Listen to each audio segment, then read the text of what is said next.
मोमिनो, ये लोग तुम्हारे सामने अल्लाह की कस्में खाते हैं ताकि तुमको खुश कर दें, हालांकि अगर ये दिल से मोमिन होते तो अल्लाह और उसके पैगंबर खुश करने के ज्यादा मुस्तहिक हैं। क्या इन लोगों को मालूम नहीं कि जो शख्स अल्लाह और उसके रसूल से मुकाबला करता है तो उसके लिए जहन्नम की आग तैयार है, जिसमें वो हमेशा जलता रहेगा।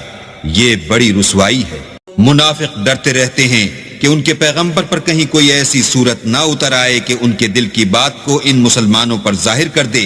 कह दो कि हंसी किए जाओ, जिस बात से तुम डरते हो अल्लाह उसको जरूर जाहिर कर देगा। और अगर तुम उनसे इस बारे में दरियाफ्त करो तो कहेंगे कि हम तो यूं ही बातचीत और दिल लगी करते थे। कहो, क्या तुम अल्लाह और उसकी आयतों और उसके रसूल से हंसी करते थे? बहाने मत बनाओ, तुम ईमान लाने के बाद काफिर हो चुके हो। अगर हम तुम में से एक जमात को माफ कर दें तो दूसरी जमात को सजा भी देंगे, क्योंकि वो गुनाह करते रहे हैं।